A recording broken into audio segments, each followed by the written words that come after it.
아니고 예수님께서 성천하시고 그러니까 초림 이후에 다시 재림하겠다라고 말했던 그 긴 기간 이 전체를 다 얘기하는 것입니다. 그러니까 뭐 지난 한 2000년간의 세월을 우리가 볼 수 있죠. 그 긴 기간 말세, 그러니까 초림에서 재림까지 이 전체 기간을 얘기하는 거 보면은 그 기간으로 보면 훨씬 더 정확합니다.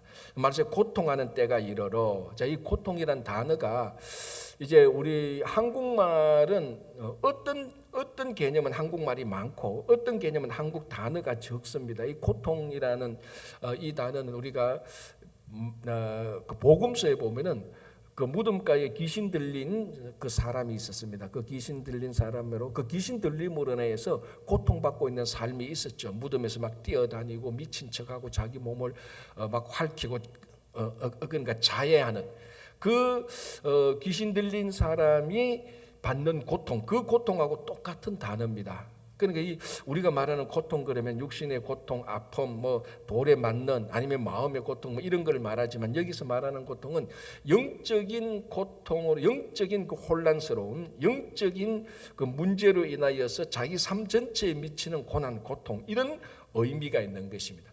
그러니까 이 지금 말세에 고통 당한다라는 말은 예수님께서 성천하시고 초림에서 재림까지 이제 재림에 오면 말세가 이제 그 말세가 끝나는데 진짜 세상의 종말이 오는데 그 기간 동안의 고통이라는 것은 영적인 문제로 인하여서 온 인류에 퍼지는 고통. 사실 이게 성경 전체가 말하는 인간이 빠진 죄와 고통하고 똑같은 그런 의미입니다. 뭐 물론 세상 밖에 있는 사람들은 그렇게 믿지 않지만은 그렇게 인정하지 않지만 우리는 성경을 믿고 성경에 나타난 이 죄와 그 고통을 볼 때 모든 우리들의 죄와 고통 결국은 영적인 문제, 하나님과의 분리, 그리고 아담과 하와가 지었던 원죄로부터 시작한 그 죄를 우리는 고백하고 그 영적인 죄로부터 모든 인간의 고통이 다 파생되는 겁니다. 죽음과 슬픔과 눈물과 배신과 갈등과 아픔, 이 모든 것들이 결국 문제는 하나님과 우리와의 분리 상태, 그게 죄. 그 영적인 이 문제로부터 우리의 모든 문제들이 파생되는 겁니다. 그런 단어를 이제 표현하는 그 아픔이 그런 고통을 표현하는 단어가 바로 이 고통입니다. 그러니까 말세에 고통하는 때가 이르렀다. 예수님께서 초림하고 재림하실 예수님께서 다시 오실 때까지 인류가 겪는 모든 이 고통은 사실은 영적인 고통에서 영적인 문제에서 시작된다라는 그런 의미입니다. 자, 그럼 이제 이 영적인 고통이라는 것이 우리 삶 속에서 이제 나타나는 거죠.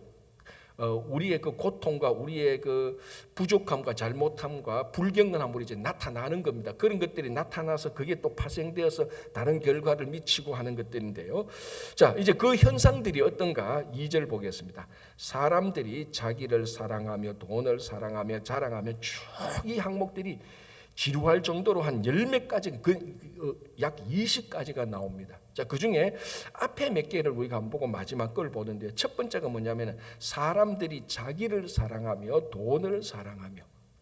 그러니까 이 영적인 고통으로 시작되고 영적인 문제에 빠지는 사람들의 100% 현상, 그 사람의 영적인, 정신적인 그리고 겉으로 나는 육신적인 모든 사람들의 현상이 뭔가 하면은 결국은 이기심입니다. 이기심. 사람들이 자기를 사랑하며, 여기 첫 번째로 나오는 겁니다. 그 다음에 나온 게 뭐냐면 돈을 사랑하며. 가장 대표적인, 가장 우리가 일상적으로 우리가 허물을 보이는, 우리의 연약함을 보이는, 우리의 잘못을 보이는 부분, 가장 대표적인 게 두 부분 아닙니까? 아니 어쩌면 하나로 귀결할 수 있겠죠. 그게 뭐냐면 자기를 사랑하며 이기심입니다. 이기심. 그러니까 갈등과 마찰과 내가 누구를 비방하는 것과 내가 누구를 배신하는 것과 조롱하는 것과 나의 이 모든 것의 가장 근본은 결국은 다 이기심입니다. 이기심. 그래서 오늘 바울은 디모데에게 자기를 사랑하며, 이게 영적인 고통이 사람들에게 확 드러나는 그 대표적인 인간의 심성, 인간의 성품을 보여주는 것입니다. 그게 바로 이기심인데요. 이게 이제 어떤 사람들은 이 단어를 설명하면서 고슴도치가 웅크리고 있는 모양, 그게 이기심의 전형이다라고 말을 합니다. 고슴도치가 움츠리면 고슴도치 그 안에 있는 내부적인 보드라운 살, 그거는 내부로, 이 보드라운 살은 안쪽으로 들어가고 이 날카로운 가시, 이 바늘은 밖으로 다 나가는 겁니다. 그러니까 이 고슴도치가 움츠리면은 자기 내부, 자기 안에 있는 것은 그 보드랍고 따뜻하고 위로하고, 자기가 자신을 위로하고 자기가 자신을 뭐 잘했다고 자기가 자신을 하지만 밖에 있는 사람들은 날카로운 가시로 다 찌르는 거죠.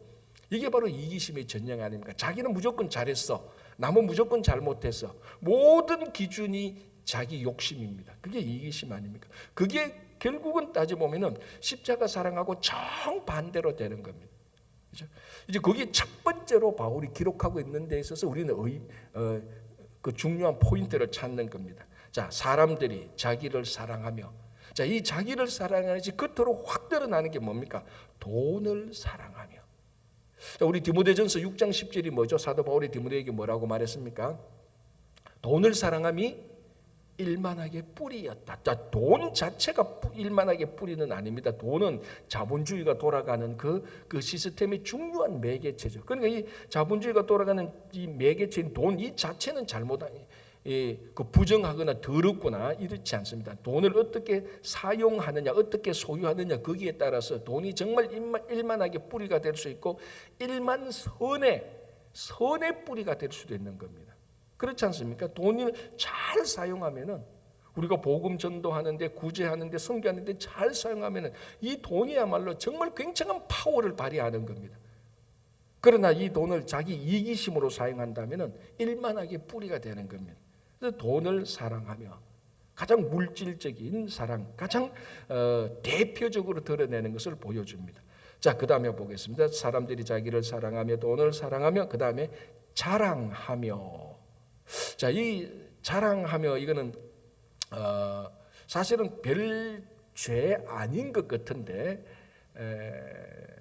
이게 우리가 자기 자신을 잘 드러내어서, 또는 어떤 사람은 자기 자신에게 요만큼인데 드러낼 때는 이만큼 잘 드러내는 그런 사람들이 있습니다.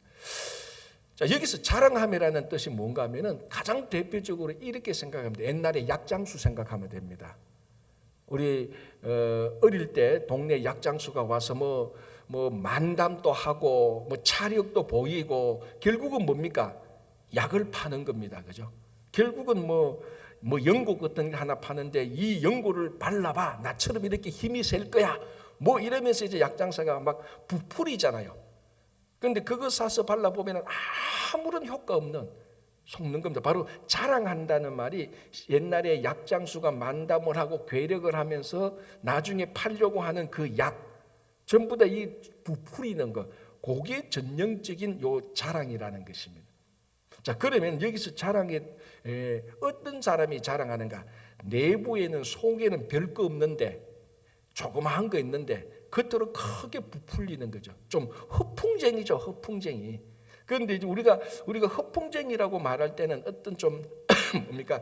악한 뉘앙스보다는 약간 유머스러한 그런 의미가 있습니다. 그러나 여기서 자랑하며라고 말할 때 허풍쟁이는 유머러스한 그런 의미가 아니고 악한 것을 말하는 거죠. 막 떠벌려 가지고, 그리고 이렇게 부풀리는 것, 그러니까 자기를 막 크게 부풀이 자기를 더 좋게 하는 것, 그런 의미입니다. 이게 결국은 어디에서 나오는 겁니까? 결국 이기심에서 나오는 거죠. 결국 이기심, 결국 자기를 지독히 사랑하는 것에서 다른 사람에게 많이 자기를 인정받고 싶은, 인정받으려면 자기가 커야 되니까, 높아야 되니까, 많아야 되니까 그걸 자꾸 부풀리게 되는 겁니다. 자, 그 다음에 자랑하며, 그 다음에 교만하며. 당연히 자랑과 교만은 아주 비슷한 겁니다. 자, 천하 없어도 예수 그리스도의 성품 가운데서 교만은 찾아볼 수가 없습니다. 사탄의 가장 본질적인 특징을 만약에 우리가 예수 믿는 사람이 아니고 세상의 두 가지 특징을 지적해보라, 일반인 자연인의 부정적인 성품의 두 가지를 규정해보라 그러면 저는 딱 두 가지를 말할 겁니다. 첫 번째 이기심과 두 번째는 교만이라고 말하고 싶습니다. 그러니까 우리가 예수를 믿는 순간부터 우리가 변화된다. 그 첫 번째 조짐이 뭔가 하면은 이기심이 줄어들기 시작하고 교만이 사라지기 시작해야 되는 겁니다. 근데 예수를 믿었는데 그게 1년을 믿든 50년을 믿든 모태신앙이든 예수를 믿었는데 이기심이 줄어들지 않고 교만이 사라지지 않았다. 그건 아직 내적 성품에 있어서 이제 그 다음에 나오는 5절에 나오는 경건의 능력에 있어서 일체 유익을 얻지 못하는 사람입니다. 그래서 우리가 신앙생활에 보면 이 사람의 내적 성품이 예수님을 닮아가고 있는지 아닌지 가장 잘 파악할 수 있는 게 사실은 교만기입니다. 교만기. 주변에 이 사람이 교만기가 있구나라고 딱 파악이 되고 그게 사실이라면 여전히 그 사람은 경건의 능력에 있어서 전혀 진보가 없는 사람입니다. 자, 다음에 비방하며. 이거는 비방의 뜻은 깎아내린다는 겁니다. 깎아내리는 것. 자, 자랑하며 교만하면은 내 내적인 내 안에서의 뭡니까? 이 잘못을 내 안에서의 잘못을 드러내는데 비방하면은 다른 사람을 이제 깎아내리는 겁니다. 그런 건 뭡니까? 자랑하며 교만은 어떻습니까? 나를 높이고 나를 부풀리고 나를 크게 하는 반면에 비방은 뭡니까? 다른 사람을 자꾸 깎아내리는 겁니다. 사실 보면 같은 맥락이죠. 다른 사람을 깎아내리면 자기가 올라가고 아니면 다른 사람은 가만두고 자기를 자꾸 자랑하고 교만하면 자기가 올라가고 결국은 다른 사람과 나와의 상관에서 어떤 사람은 자기를 부풀리기를 좋아하는 사람이 있고 어떤 사람은 남을 비방하기를 좋아하는 사람이 있습니다.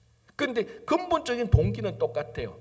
남을 비방해서 깎아내리면 사실은 상대적으로 자기가 높아지고 아니면 상대방은 가만히 놔두고 자기를 자랑하고 교만하면 자기가 높아지고 결국은 다른 사람과 비교해서 상대방은 낮고 자기는 높아지는 겁니다. 바로 여기 이제 비방에서 우리가 신성모독이라는 블레스펌이라는 영어 단어가 나온 것이죠. 자, 이제 이 비방이 어디까지 가느냐? 신에게까지 올라가는 겁니다. 그게 이제 신성모독이죠. 비방하는 그 신에게 모독했던 그 신을 깎아내리려고 했던 것들이 우리 삶 속에 상대방을 깎아내리는 겁니다. 상대방의 인격도 깎아내리고 상대방의 했던 사역, 업적도 깎아내리려고 하고 이런 것들이 전부 다 오늘 말세에 고통당하는 영적인 문제에서 파생되어지는 우리에게 나타나는 일들입니다. 자, 하나만 더 볼까요? 부모를 거역하며. 성경은 굉장히 사실은 우리 한국 사람에게 있어서 가장 큰 덕목은 그 조선시대 유교가 들어온 조선시대로부터 지금까지 우리 한국 사회를 강력하게 지배했던 건 사실은 유교 이념이었습니다. 그죠? 요즘은 이제 세월이 너무 바뀌어가지고 그런 것들이 많이 깨어지지만 유교 이념이 좋은 것도 있고 안 좋은 것도 있습니다. 그래서 유교 이념에 있었던 우리나라는 가장 큰 덕목이 뭐였습니까? 나라에 충성하고 부모에 효도하는 것. 이것이 가장 큰 덕목이었습니다. 그런데 이 성경을 읽어보면은 부모에 효도하는 것이 굉장히 중요하게 나오는 겁니다. 왜 우리가 부모에 효도해야 되냐? 우리는 사회 질서와 그리고 가정의 질서를 중요시하는 유교 이념 때문에 그거 때문에 우리는 부모를 공경하는 게 아니고 성경에서 얼마나 부모를 공경하라고 많이 말하는 것. 물론 부모를 공경하라고 나오는 횟수는 많지 않습니다. 횟수는 많지 않지만 굉장히 중요하게 다루고 있습니다. 자, 부모를 공경하라고 이 중요하게 다루고 있는 첫 번째가 어디에 나타납니까, 여러분? 십계명이죠. 그렇죠. 십계명의 몇 번째 계명이죠? 5번째 계명이죠. 더 정확히 부모를 공경하는 게 십계명의 5번째 계명인데 사람에 관한 계명에서는 첫 번째 계명입니다. 여러분 잘 알지 않습니까? 십계명이 1번부터 첫 번부터 네 번째 계명까지는 하나님에 대한 계명이고 5째부터 10번째까지는 사람에 대한 계명입니다. 사람에 대한 계명의 첫 번째 계명이 뭔가 하면 내 부모를 공경하라는 것입니다. 그러니까 여러분 이 십계명 가운데 두 파트로 나눠졌는데 두 파트의 두 번째 파트 이건 첫 번째 파트는 그 첫 번째 파트가 더 중요하고 두 번째 파트는 덜 중요한 그런 차원이 아니고 두 파트로 나누는데 다른 한 파트의 첫 번째 계명이 내 부모를 공경하라는 거예요. 그 다음에 모든 것들이 사람에 대한 계명이 나오는 것입니다. 그러니까 여러분 한 사람이 태어나서 첫 첫 번째 관계를 맺는 게 무슨 관계입니까? 부모와 맺는 인간관계입니다. 그러니까 뭐 심리학이나 이런 데서 보면은 한 사람의 심리학을 치유하고 그 사람한테 모든 가장 근본이 어디에서 출발합니까? 부모와의 관계에서 출발합니다. 많은 심리학이 한 사람의 이 사람의 내면을 진단하고 이 내면을 치유하는 근본을 나중에 보면 어디로 돌아가는가 하면요, 부모 관계로 돌아가는 것이에요. 이 부모 관계가 어마어마하게 심리학 전체의 한 인간의 내면을 살피는 심리학 전체의 가장 중요한 포커스가 부모와의 인간관계에 두고 있다. 십계명의 두 파트의 첫 번째가 부모와 내 부모를 공경하는 것. 그래서 부모를 공경하는 사람에게는 하나님께서 약속을 주셨습니다. 그게 뭐였습니까? 구약에서 너가 이 땅에서 장수할 것이라고 말합니다. 그리고 이 부모에 대한 계명은 성경에서 나오는 횟수는 많지 않지만은 굉장히 중요하게 다루고 있습니다. 왜? 모든 인간 관계의 출발점이 부모와의 관계입니다. 그래서 이 부모의 관계가 어긋나기 시작하면은 가정의 문제뿐만 아니라 한 사람의 내면의 문제도 평생 죽을 때까지 내면의 문제가 부모와의 관계에서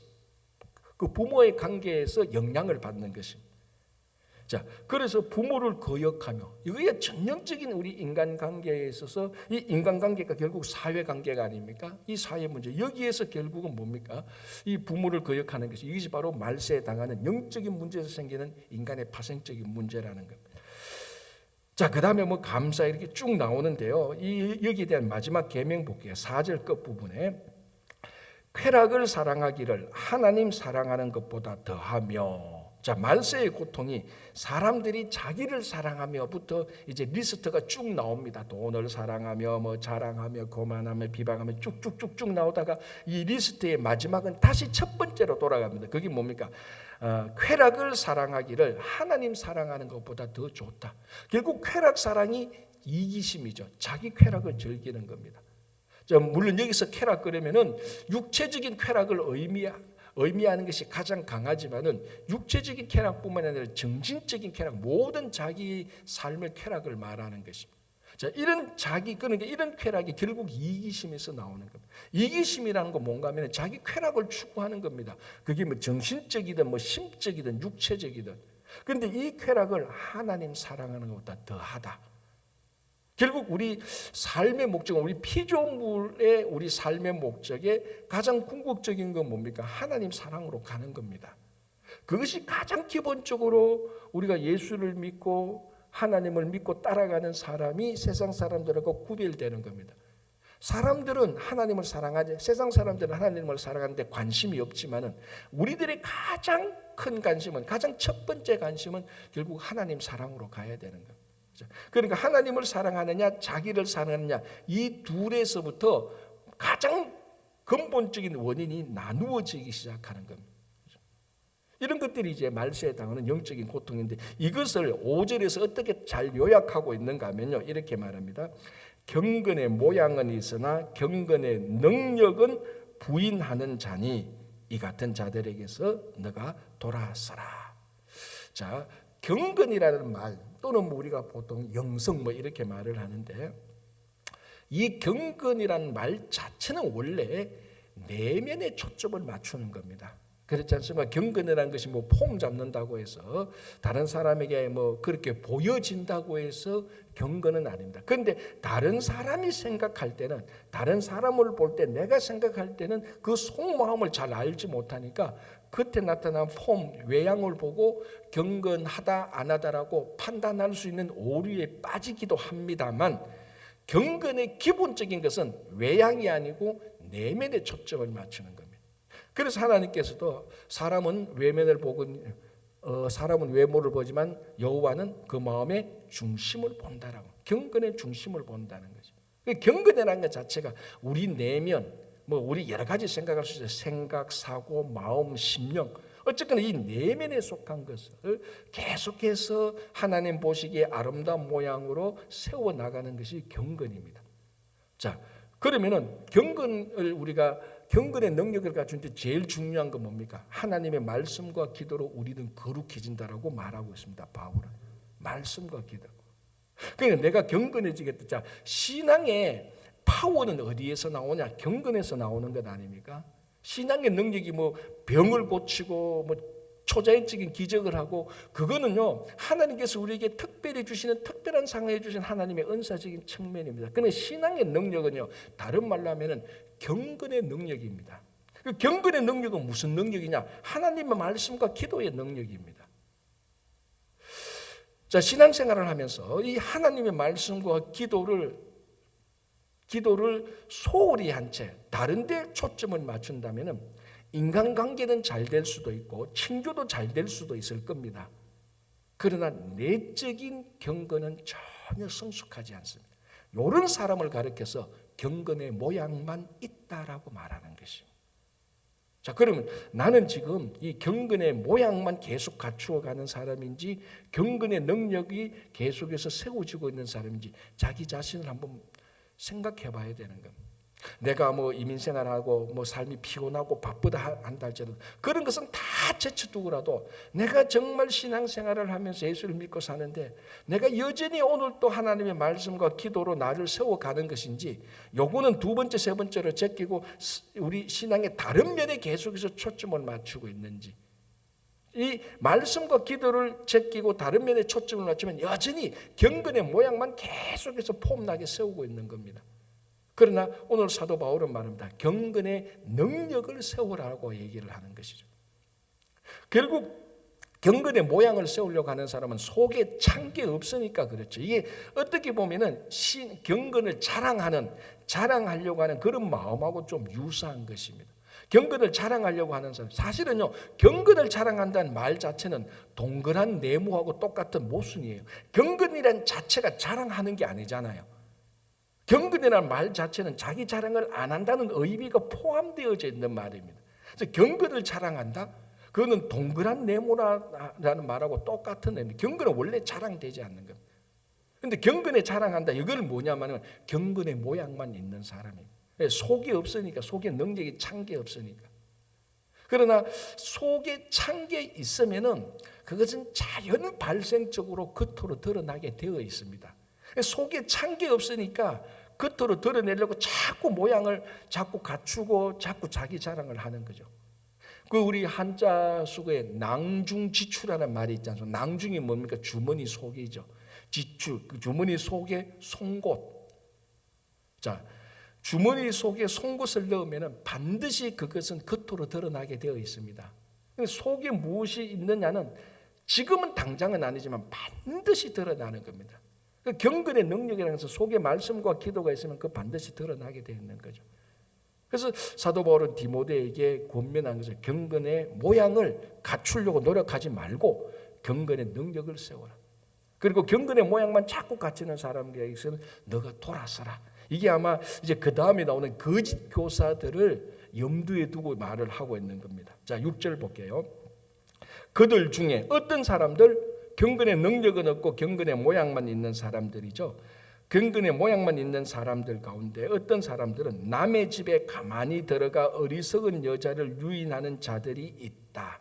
자, 이게 아마 에베소에서 있었던 특정한 어떤 상황이었던 것 같아요. 아마 이 거짓 교사들이 거짓 교훈을 전파하기 위해서 가가호호 방문하면서 마치 오늘날 뭡니까? 여호와의 전이나 몰몬교들이 가가호호 방문하면서 자꾸 그 이상한 교리들을 전파하는 그런 스타일하고 아주 유사합니다.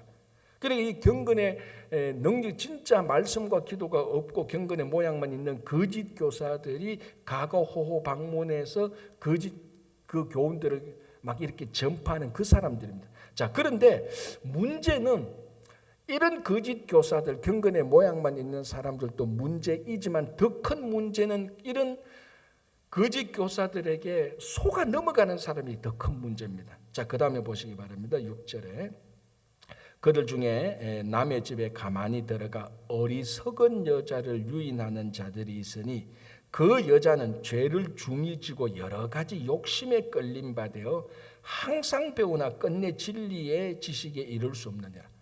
자, 이 어리석은 여자, 어리석은 여자에 대해서 세 가지를 말해요. 첫 번째는 어리석다고 말하고 이 여자에 대해서, 두 번째는 뭡니까? 죄를 많이 져서 욕심이 많다. 여러 가지 욕심이 많다. 세 번째는 항상 배우는데 진리에 이르지 못한다. 자, 여기서 어리석은 여자라면 이 어리석다는 말은 잘 쉽게 속는다는 말입니다. 잘 속아 넘어간다는 말. 이런 여자 왜 잘 속아 넘어가느냐? 그 안에 여러 가지 욕심이 많으니까. 물질에 대한 욕심이 있기도 하고, 어떤 성적인 욕심이 있기도 하고, 또는 인정 욕구, 다른 사람들한테 야, 너 참 똑똑하다, 야, 너 어떻게 그런 걸 잘 아니? 그 인정 욕구를 받고 싶은 욕심, 그 여러 가지 욕심들. 우리가 사도 바울이 어제 말했던 것처럼 디모데후서 2장 20절에 말했는 것처럼, 2장 22절에 말했는 것처럼, 너는 또한 청년의 정욕을 피하고, 이 청년의 정욕이 그대로 들어가 있는 여자가 바로 이 어리석은 여자, 바로 이런 정욕, 욕심 때문에 쉽게 속아 넘어가는 겁니다. 자, 그 다음에 이런 사람들은 그러니까 인정 욕구가 있으니까 또 하기는 뭐 하는가, 많이 배우려고 노력해요. 이것도 배우고 저것도 배우려고. 자, 배우려고 노력하는 것 자체가 잘못된 것은 아닙니다. 그건 참 좋은 것이죠. 나이가 들거나 젊거나 이것을 배우고 저것을 배우는 것은 참 좋은 것이죠. 그러나 무엇을 배우느냐가 중요한 거죠. 저희 보십시오. 7절에 항상 배우나 끝내 진리의 지식에 이를 수 없다. 어떻게 보면 실컷 고생하고요, 하나도 못 배우는.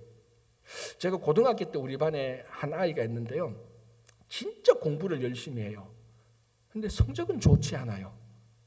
제일 옆에서 보면 안타까워요. 하루 종일 진짜 뭐 공부 되게 열심히 해요. 그런데 성적은 보면 반에서 한 중간밖에 안 가요. 저 정도 공부하면 우리 반에서 1등 해야 되는데. 그래서 옆에서 봐서 무슨 공부를 하나 보니까 뭔가 해요, 하여튼. 근데 초점을 놓치는 것 같아요. 바로 이 어리석은 여자가 그런 거예요. 열심히 배워요. 뭐 열심히 배우는데 진리에 도달 안 해. 왜? 진리를 안 배우거든. 그럼 배우는 것 자체가 나쁜 건 아닌데 무엇을 배우느냐가 훨씬 더 중요한 겁니다. 우리가 뭘 배우기 전에 진리를 배우는데 더 초점을 맞춰야 됩니다. 하나님의 말씀을 알고 듣고, 이 하나님의 말씀이 내가 어떻게 우리 삶 속에 적용시키는가, 그걸 참 많이 배워야 되는 거죠. 자, 그 다음에 이제 이 경건의 모양이 있고 거짓 교사들을 사도 바울이 어떻게 비유하는가 하면 8절에 얀네와 얌브레라는 두 사람을 비유합니다. 그런데 보십시오. 얀네와 얌브레가 모세를 대적한 것 같이 그들도 진리를 대적하니. 자, 우리 성경을 보면 모세를 대적한 수없이 많은 사람들이 있습니다. 뭐 많은 사람들이 나오죠. 심지어는 미리암조차도 모세를 대적했던, 모세의 누이까지도 대적했던 그런 일들이 있습니다. 자, 어쨌든 그런데 성경을 아무리 찾아봐도 모세를 대적한 사람 가운데 얀네와 얌브레라는 이름은 없습니다. 이 사람은 어디냐? 유대인 전성에 나오는 겁니다. 바울이 전성을 다 알고 있었던 거죠. 전성에 보면은 얀네와 얌브레가 모세를 대적한 주술사. 그러니까 전성에 의하면은 모세가 애굽 왕 바로 앞에 가서서 능력을 발휘하지 않습니까? 그 지팡이를 딱 타니까 뱀이 되고 하니까 그 옆에 있던 주술사도 요까지 능력을 발휘합니다. 바로 그 주술사를 유대인 전성에 의하면 얀네와 얌브레다라고 말을 합니다. 모세를 대적한 사람이죠.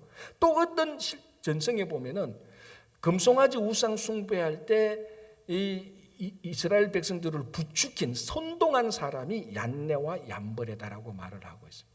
자, 어쨌든 성경에는 나타나지 않는데 바울도 알고 디모데도 알고 그 당시 전성을 알고 있는 유대인들에게는 너무나 익히 알려진 모세를 대적하는, 그래서 모세를 대적해서 진리를 대적하는 그 사람이 얀네와 얌브레인데 거짓 교훈을 전하는 거짓 교사들입니다. 자, 이런 것들이 디모데가 목회하는 에베소서에 있는데 이런 현상들, 이런 정상들이 오늘날 우리들에게도 똑같습니다. 정확히 일치하지는 않지만 그 상황과 그런 일은 똑같습니다. 진리를 대적하는 사람들, 사실을 왜곡하고 선동하는 사람들, 얀네와 얌브레가 모세를 대적한 것 같이 그들도 진리를 대적하니. 그래서 여러분, 우리가 진리를 추구하고 진리에 앞장설 수는 없다 하더라도, 이게 뭐 좋은 것이 아니라 없다 하더라도 정말 여러분들은 진리를 대적하는데 휩쓸려서는 안 되는 겁니다. 얀네와 얀버레의 편에 들어가서 진리를 대적해서는 절대로 안 돼요. 이게 우리의 최고의 마지노선이죠. 여기까지 이거를 넘어가면 정말 우리는 사탄의 편에 들어가 버리는 겁니다. 얀네와 얀버레가 모세를 대적한 것 같이 그들도 진리를 대적하니, 자, 이 사람들은 그 마음이 부패한 자요 믿음에 관하여는 버림받은 자들이다. 자, 여기에 해당되는 사람이 어제 본 것처럼 후메네오와 빌레도 같은 사람들, 그 디모데전서에 말하는 후메네오와 알렉산더와 같은 사람들. 바울이 구체적으로 이름을 들고 있었죠. 오늘도 얀네와 얀버레가 구체적으로 이름을 들고 있습니다. 굉장히 바울이 디모데에게 말하는 개인적인 어떤 목회적인 멘토링을 하고 있는 거예요. 야, 너 얀네와 얀버레 알잖아, 우리 전성에. 그리고 에베소에 있는 후메네오와 빌레도 알잖아. 양심을 저버리고 믿음에 파선한 사람들. 그리고 거짓 교사들이 전하는데 악성 종양과 같이 막 퍼져나가는 잘못된 말을 하는 사람들. 그리고 선동하는 사람들. 진리를 대적하는 사람들. 아주 구체적으로 바울이 디모데에게 말을 하고 있어요. 근데 이게 2000년이 지난 오늘날에도 이 거룩한 공동체 교회에서도 당연히 일어나고 세상 공동체에서도 똑같이 일어납니다. 그러나 더 안타까운 교회에서 만약에 거룩한 공동체에서 이런 일이 일어난다는 것은 훨씬 더 안타까운 것이, 우리는 진리를 사수하기 위하여서, 진리를 지키고 진리를 전파하기 위해서 그것이 가장 중요한 사역, 복음을 전파하는 것이 가장 중요한 사역을 하는 거룩한 공동체에서 진리를 대적하는 일이 일어난다면은 그것이 세상에서 일어난 일보다 훨씬 더 그 진리를 대적하는 나쁜 무게가 더 무거운 것이죠. 자, 이렇게 하고 바울이 뭐라고 말하는가 보십시오. 9절에 그러나 그들이 더 나아가지 못할 것은 저두 사람이 된 것과 같이 그들의 어리석음이 드러날 것. 저두 사람, 얀네와 얀버레가 모세를 대적하고 진리를 대적했지만 결국은 우리들이 다 알고 있지 않느냐, 다 드러났지 않느냐. 얀네와 얀버레가 진리를 대적한 것, 선동한 것 다 드러났지 않느냐. 그래서 이 사람들은 끝까지 나아가서 진리를 파괴하거나 공동체를 파괴하지 못할 것이다. 왜? 그들의 어리석음이 곧 드러날 것이다 라고 말. 하나님의 눈에는 다 밝게 드러나고 하나님께서 때가 되면은 그런 얀네와 얀버레와 같은 이런 진리 대적한테 드러낼 거다라고 말을 하는 거죠.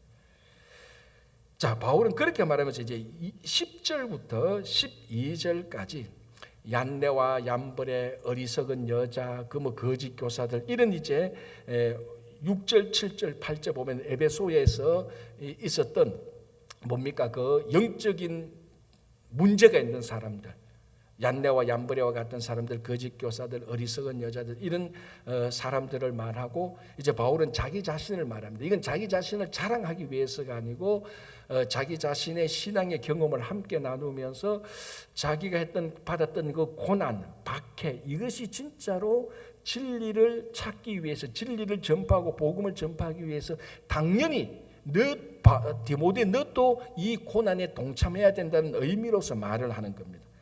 자, 10절 볼게요. 나의 교훈과 행실과 의향과 믿음과 오래 참음과 사랑과 인내와 박해를 받음과 고난과 또한 안디옥과 이고니온과 루스드라에서 당한 일과 어떠한 박해를 받은 것을 너가 과연 보고 알았거니와. 자, 바울이 진리를 추구했던, 복음을 추구했던 것, 이 복음을 전파하면서 고난을 당했던 것. 오늘 세 군데서 말하죠. 안디옥, 이고니온, 루스드라. 우리 사도행전을 보면 사도 바울의 1차 여행 때 있었던 겁니다. 이곳에서 유대인들 같은 동족으로부터 말할 수 없는 고난을 받았습니다. 자, 여러분 참 특이한 거는요. 우리 사도행전도 이미 앞에서 봤지만은 사도행전에서 바울이 당한 고난은요, 이방인으로부터 당한 고난보다 같은 동족 유대인으로부터 당한 고난이 훨씬 더 많았어요. 외부의 적보다 내부의 적이 더 무서운 겁니다. 더 괴로운 것이죠. 바울이 안디옥과 이고니온과 루스드라에서 당했던 것이죠. 자, 그런데 하나님께서는 그 모든 환난 가운데서 바울을 건져 주셨다고 고백을 하는 거예요. 그러니까 여기서 뭐가 있는가 하면요, 참된 뭐 얀네와 얀버레와 뭐 빌레도와 뭐 후메네오와 뭐 알렉산더, 뭐 어리석은 여자들, 이런 에베소에 수없이 많은 어리석은 잘못된 사람들이 있었지만 참된 사도는, 진짜 하나님의 일꾼은요, 하나님의 복음 진리 때문에 고난을 당하는 사람들이라는 겁니다. 자, 후메네오 빌레도 얘기했죠. 우리 디모데전서에서 후메네오 알렉산더 얘기했죠. 이 어리석은 여자들이 했죠. 얀네와 얀벌에 맞죠. 거짓 교사들. 자, 이런 사람들을 바울이 언급하면서 이 사람들이 고난을 당했다고 얘기합니까? 일체 언급이 없습니다. 이 사람들이 다른 사람은 핍박할 줄 알고 다른 사람은 선동할 줄은 알았지만 자기들이 복음을 위해서 고난을 받지는 않습니다. 자, 여러분, 누가 진짜 신앙이고 내가 진짜 신앙의 길로 가고 있는가를 판가름하는 중요한 기준이 있어요. 내가 어떤 일로 인해서 다른 사람들을 박해를 주느냐, 아니면 내가 복음 때문에 고난을 당하느냐. 실제적으로 힘든 것은 복음 때문에 고난 당하는 것이 힘들죠. 그러나 그게 진짜라는 겁니다. 바울이 지금 그걸 말하고 있지 않습니까? 나는 이 복음 때문에 고난을 당했다. 그러나 하나님께서 한 번도 어기지 않고 그때마다 나를 다 건져주셨다라고 얘기를 하는 거예요. 우리 신앙이 뭡니까? 내가 이 복음 때문에 주님의 사역을 하다가 고난을 당하는 것. 우리는 사실은 그걸 한 발자국만 더 올라가서 성숙해서 생각해보면 거기에 진리를 향한, 복음을 향한 기쁨을 누릴 줄 알아야 되는 겁니다. 참 주변에 찾아보기 어려운 사람이 어떤가 하면 좋은 의미로요. 고난 당하는 사람은 있는데 그 고난을 당하면서 야, 이것이야말로 주님께서 당하는 고난이구나. 야, 나도 주님의 고난에 눈곱만큼이라도 동참했구나. 주님의 흔적이 있구나. 정말 기쁘구나라고 고백하는 사람은 많지 않다는 겁니다. 우리는 그걸 진짜 기뻐할 줄 알아야 되는 겁니다. 선동하고 조작하고 교만하며 감사하지 않으면 이러면서 인간의 죄성된 기쁨을 누리는 것이 아니고 복음을 하다가 고난당하고 박해당할 때 그때 내가 이제 드디어 예수의 고난에 약간 동참할 수 있었구나. 야, 이 고난이 내게 주는 기쁨이구나. 그걸 고백할 줄 아는 성도가 돼야 돼요. 바울이 그거를 말하고 있습니다. 자, 볼게요. 12절 오늘 여기까지만 보겠습니다. 무릇 그리스도 예수 안에서 경건하게 살고자 하는 자는 박해를 받으리라. 자, 다시 볼게요. 무릇 그리스도 예수 안에서 경건하게 살고자 하는 자는 교만하고 선동하고 조작하고 핍박을 할 것이다. 일체 그런 말이 없습니다. 박해를 받을 것이다.